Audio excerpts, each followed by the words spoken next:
नमस्कार दोस्तों, स्वागत है आलोका एजुकेशन के ऑनलाइन चैनल में। आज हम लोग बात करते हैं टेट हरियाणा टेट के एलिजिबिलिटी टेस्ट जो है। हरियाणा टेट मतलब हरियाणा टीचर एलिजिबिलिटी टेस्ट के बारे में हम लोग बात करते हैं। सबसे पहले ये जानना है कि ये एग्जामिनेशन कौन करा रहा है। तो board of school education Haryana Bhiwani Haryana teacher eligibility test 2020 information bulletin है, इसके बारे में हम लोग जानते हैं। जो इसकी वेबसाइट है वो www.haryanatet.in है, वहाँ से जाकर के आपको पूरी जानकारी मिल सकती है। नेक्स्ट बात करते हैं कि fees structure for H TET के बारे में कितनी फ़ीस है और क्या फ़ीस रखी गई है जो हरियाणा टेट आप भरने जाएंगे। तो इसमें कैटेगरी है फॉर द लेवल 1 के लिए 500 रुपये, SC ST PH के लिए, और 2 लेवल के लिए 900 रुपये, और 3 लेवल के लिए 1200 रुपये, और all other except SC ST PH of Haryana domicile 1000 रुपये 1 लेवल के लिए, 2 लेवल के लिए 1800, 3 लेवल के लिए 2400। All candidate outside Haryana including SC and ST and PH, तो including SC ST and PH मतलब सब जो भी अगर हरियाणा के अदर स्टेट के हैं, हरियाणा के नहीं हैं, तो आपको पूरी की पूरी फ़ीस पे करनी है, कोई छूट आपको नहीं मिलेगा। क्योंकि ऐसा माना जाता है और ऐसा माना गया था, ऐसा रूल ही है कि अगर आप अदर स्टेट के हैं तो आपको जनरल कैटेगरी में मान लिया जाता है। आप जनरल कैटेगरी भले ही यहाँ के आप SC ST होंगे, OBC होंगे, यहाँ से आपको छूट मिल रही होगी, बट जब भी आप अदर स्टेट में जाते हैं तो you will be treated as general category. तो उनके लिए फ़ीस है, आप देख सकते हैं फ़ीस स्ट्रक्चर क्या है, ये है। अब हम लोग बात करते हैं important dates for online application submission. Online application submission start है वो 16/11/2020 से, और लास्ट डेट है वो 4/12/2020 को। करेक्शन 5/12/2020 से 8/12/2020 तक, मतलब जैसे ही 4 तारीख को इसकी लास्ट डेट होगी, 5 तारीख से आप करेक्शन भी कर सकते हैं कि आपको कोई गलती है। मैं तो ये कहना चाहता हूँ कि सारे फॉर्म में ऐसा होना चाहिए कि एक बार करेक्शन का मौका होना चाहिए, क्योंकि भाई मैनुअल मिस्टेक हो जाता है, कभी कभी साइबर कैफ़े वाले से गलती हो जाती है, टाइप करने में मिस्टेक हो जाती है, कभी कभी जो बंदे हैं उनको बताने में कभी ऐसा होता है ग्रेजुएशन जगह PG बताते हैं, PG अगर ग्रेजुएशन बता देते हैं, 10th की जगह पे 12th का मार्क्स बताते हैं, 10th की जगह 12th का, 12th की जगह 10th का मार्क्स, ऐसे गलती हो जाती है। तो इस तरह से गलतियों को दूर करने के लिए एक बार मौका करेक्शन का, सुधार करने का ज़रूर देना चाहिए, जिससे कि बच्चों के भविष्य के साथ खिलवाड़ ना हो सके और कहीं ऐसा ना हो सके कि भाई बच्चों को दोबारा फॉर्म भरना पड़े। क्योंकि कई बार ऐसा होता है कि आयोग ये कहता है कि अगर आपका फॉर्म गलत हो गया तो आप दोबारा फॉर्म भर लो। भैया ये तो गलत है ना। एक बार फॉर्म हमने भर दिया, फ़ीस पेमेंट किया, फिर दोबारा भी फॉर्म भरे, मान लीजिए कोई मिस्टेक हो गई, हमने देखा, अब भाई ह्यूमन बीइंग है, कुछ ना कुछ गलती हो ही जाती है। तो गलती हो गई तो इसका मतलब ये तो नहीं है कि दोबारा मैं पैसा दे के फॉर्म भरूँ। तो सभी आयोग से यही कहना होता है कि ये लोग, और आप लोगों से भी कहते हैं कि हर जितने भी फॉर्म भरे जाते हैं सब पर एक ईमेल आईडी होती है। तो उस ईमेल आईडी पे आप सब लोग जितने भी फॉर्म भर रहे हैं, जितने भी यूट्यूब चैनल देख रहे हैं, आपको फॉर्म भरना हो या ना भरना हो, आप एक बार उनको मेल कर दीजिए कि सर इस फॉर्म में एक बार एडिट करने का मौका अवश्य दें, एक बार करेक्शन का मौका अवश्य दें, एक बार सुधार करने का मौका अवश्य दें, जिससे कि हमारे में अगर फॉर्म में कोई गलती हो जाती है तो उसको मैं सुधार सकूं, जिससे कि मुझे दोबारा अप्लाई न करना पड़े और न ही मेरे दोबारा फ़ीस पे करनी पड़े। जैसे अभी उत्तर प्रदेश में UP TST PST का फॉर्म आया हुआ है, उसकी जो वैकेंसी है, उसकी वैकेंसी की फ़ीस जो जनरल वालों की है वो OBC की है, वो 750 रुपये की है। और अगर कोई फॉर्म अगर गलत हो जा रहा है तो उसको दोबारा फॉर्म भरना पड़ रहा है। आप सोचिए 750 बंदे ने दिया, कुछ गलत हो गया, फिर 750 दिया। इस तरह से अगर 1 लाख बच्चे अगर का फॉर्म गलत हो गया, 1 लाख बच्चों ने दोबारा फॉर्म भरा, तो आयोग को कितना फ़ायदा हो जाएगा। तो ये तो गलत है ना, ऐसा नहीं होना चाहिए कि भाई जब एक बार गलत हो गया तो दोबारा हम उसमें करेक्शन कर लें। क्यों? उन लोगों को भी तो गलती होती है, उन लोगों को भी प्रॉब्लम होती है, इसलिए आयोग वालों को भी प्रॉब्लम होती है। भाई जितने फॉर्म हम लोग भरेंगे उतने फॉर्म को उन लोगों को अरेंजमेंट करना पड़ता है, उतने का सेंटर देना पड़ता है, उतने के लिए प्रॉब्लम होती है, और बाद में पता चलता है कि इतने बच्चे एब्सेंट हो जाते हैं। तो इस तरह से प्रॉब्लम होती है। तो उन लोगों को एक कैंसिलेशन का भी देना चाहिए कि पहले वाला फॉर्म को निरस्त कर दिया जाए या फिर उसको एडिट कर दिया जाए। अगर निरस्त करके नया फॉर्म भर लो या तो क्या जरूरत नहीं रद्द करने की, बस एक तो एडिट का ऑप्शन दे दीजिए, एक फॉर्म को उसको हम लोग जो भी गलती रहती है उसको बच्चे एडिट कर पाएँ, जिससे कि किसी को प्रॉब्लम ना हो सके। और हम लोग बात करते हैं इसमें कि एडमिट कार्ड या रोल नंबर स्लिप कब आएगा, तो 23/12/2020 के ऑनवर्ड्स आएगा। ये नोट में लिखा हुआ है कि admit card will not be sent by the post, मतलब एडमिट कार्ड पोस्ट से नहीं भेजा जाएगा, ऑनलाइन ही निकलेगा। ये ज़माना बदल गया, जब घर पे लेटर भेजा जाता था बाई पोस्ट, आपका एडमिट कार्ड भेजा जाता, जॉइनिंग लेटर भेजा जाता था, अब वो सब बदल गया है। अब आपको सब कुछ काम ऑनलाइन होता है, तो ये ऑनलाइन ही आपका एडमिट कार्ड निकलेगा, घर पे आपको नहीं भेजा जाएगा। अगर आपको कोई प्रॉब्लम होती है तो ये कॉन्टैक्ट नंबर है, ईमेल आईडी है, इस पर आप भेज सकते हैं, अपनी क्वेरी भेज सकते हैं, अपनी प्रॉब्लम भेज सकते हैं, जिसका सलूशन आपको कुछ दिनों में मिल जाएगा। नेक्स्ट बात करते हैं एलिजिबिलिटी डिटेल। क्या एलिजिबिलिटी डिटेल है? लेवल फर्स्ट पीआरटी टीचर के लिए, पीआरटी मतलब प्राइमरी टीचर के लिए क्या क्वालिफिकेशन होनी चाहिए, तो इसमें सिंपल सी बात है कि 10+2 intermediate with 50% marks and passed appearing 2 year diploma in elementary education, special education और बीएड, और कोई भी डिप्लोमा 2 साल का होना चाहिए, मतलब 10+2 50% मार्क्स है, और एलिमेंट्री डिप्लोमा या बीईएड अगर आपने किया हुआ है तो ये इसके लिए एलिजिबल है। या दूसरा पॉइंट देखते हैं, 10+2 इंटरमीडिएट विद 45% मार्क्स होना चाहिए, और 2 साल का डिप्लोमा इन एलिमेंट्री एजुकेशन होना चाहिए, तभी भी आप हो जाएंगे। नेक्स्ट है bachelor degree in any stream past और अपीयरिंग 2 ईयर डिप्लोमा और बीईएड।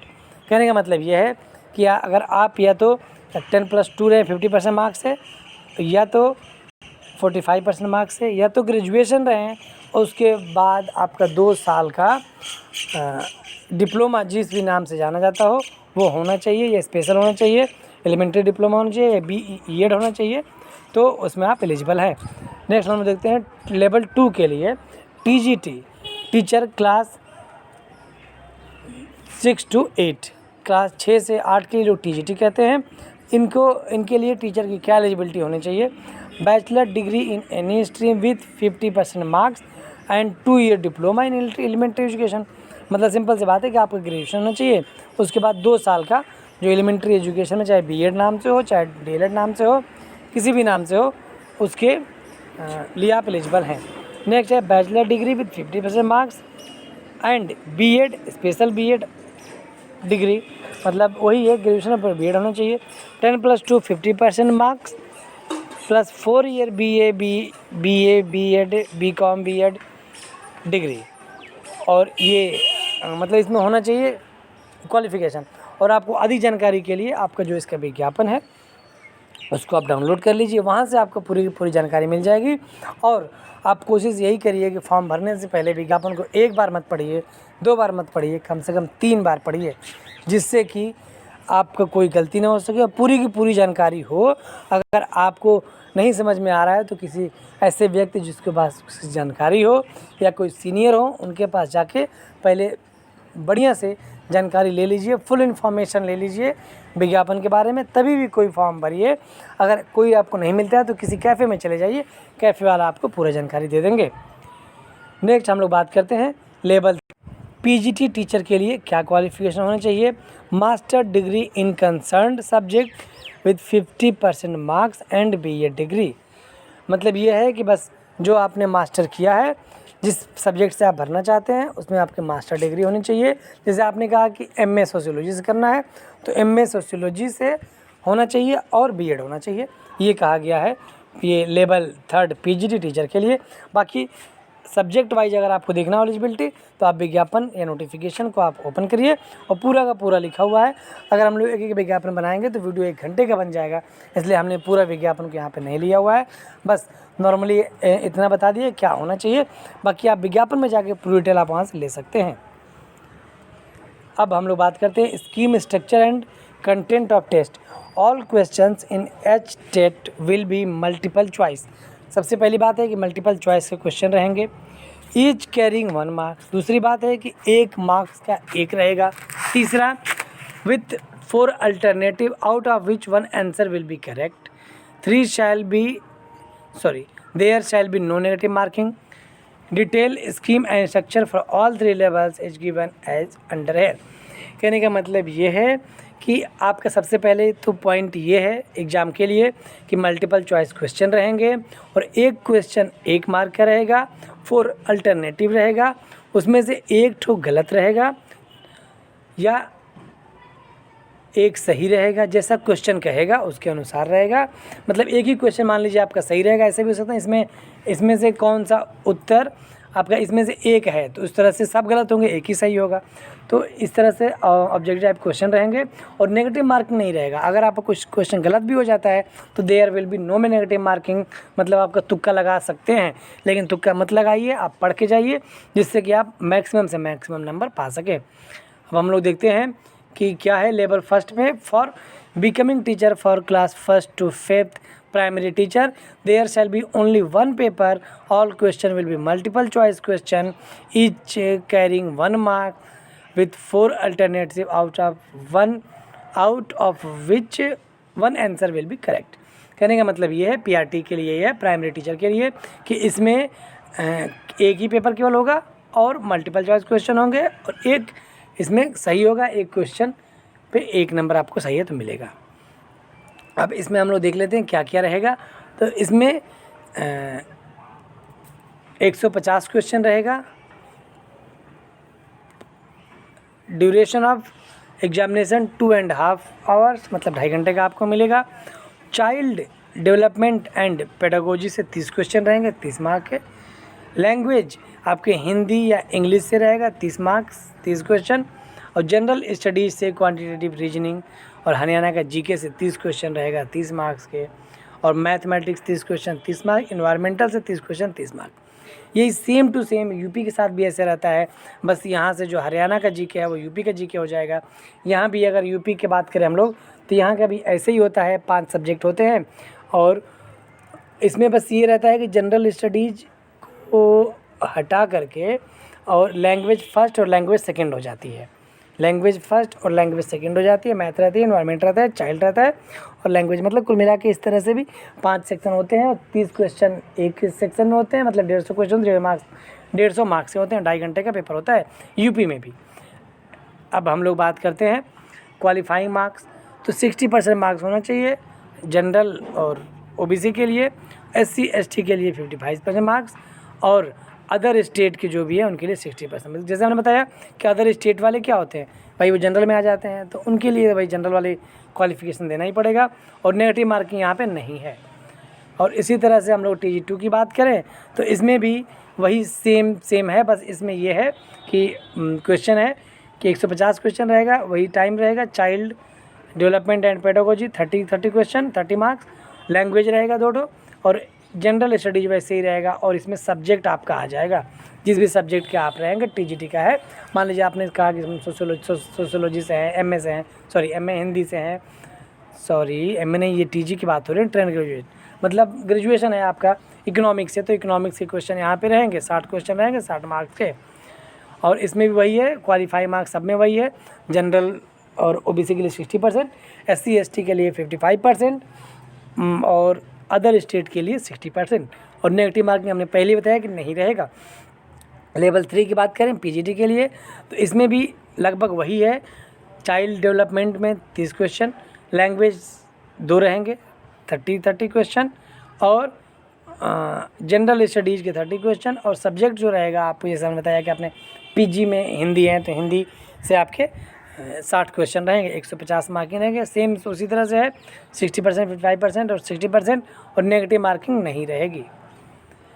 अब हम लोग बात करते हैं शेड्यूल ऑफ एग्जामिनेशन। 2 जनवरी 2021 को कैटेगरी 1st, 2nd और 3rd as per admit card timing 150 minute का होगा। 2 और 3 तारीख को ये एग्ज़ाम होना है सबके लिए। अब आपने एडमिट कार्ड पे देख लीजिए क्या टाइमिंग है और किस डेट को है, 2-3 तारीख से है जनवरी से, तो बहुत टाइम नहीं है आप लोग पढ़ने के लिए। आप लोगों को आप लोग तैयार हो जाइए, पढ़ाई लिखाई शुरू कर दीजिए, कम से कम 5-7 घंटे रोज़ पढ़िए, जिससे कि ये तो निकल ही जाए, इसके साथ साथ जो भी एग्जामिनेशन हो कहीं ना कहीं आपका सिलेक्शन हो जाए। एक बार सिलेक्शन हो जाएगा उसके बाद ऊपर के लेवल की आप तैयारी करते रहिए। अब हम लोग कुछ क्वेश्चन है वो हम लोग बात करते हैं कि HTET की वैलिडिटी कितनी होनी चाहिए। तो देखिए इसमें साफ साफ लिखा हुआ है कि 7 साल की इसकी वैलिडिटी होनी चाहिए। 7 साल की वैलिडिटी होनी चाहिए, क्या होती है वैलिडिटी। जो एच-टेट की वैलिडिटी है वो 7 साल की होती है। बाकी आपको पता होगा कि सी-टेट अब ऐसा कर दिया है कि लाइफ टाइम के लिए वैलिडिटी कर दिया है, लेकिन कोई मतलब नहीं है लाइफ टाइम वैलिडिटी करने का। आप खुद सोचिए क्या आप ज़िंदगी भर तैयारी करते रहेंगे? भाई आप 7 साल बहुत है, 7 साल सी-टेट पहले था 7 साल, यूपी में तो 5 साल के लिए रहता है यूपी टेट, लेकिन सी-टेट 7 साल का है, एच-टेट भी 7 साल का रहता है और सी-टेट को अब तो लाइफ टाइम कर दिया गया है। तो 7 साल बहुत होता है भाई, 7 साल क्यों, हम कोशिश करें कि 1 साल 2 साल में अपनी नौकरी पा लें, कि ज़िंदगी भर लाइफ टाइम यही करते रहेंगे। चलिए अब हम लोग बात करते हैं कि आपका जो फ़ोटो होगा वो फ़ोटो की साइज़ होगी 20 से 50 के भी, सिग्नेचर 10 से 20 के भी और थंब 10 से 30 के भी होगा। मोड ऑफ एग्जामिनेशन ये पेन पेपर पे होगा। एडमिट कार्ड 23/12 से आएगा और फ़ोटो आपकी बैकग्राउंड वाइट होनी चाहिए और सिग्नेचर होना चाहिए, वो उसका भी बैकग्राउंड वाइट होना चाहिए ब्लैक पेन से। इस तरह से आपका फ़ोटो और साइन होना चाहिए। Aloka education wishes you all the best for your success and bright future. Thank you for watching our YouTube channel Aloka Education.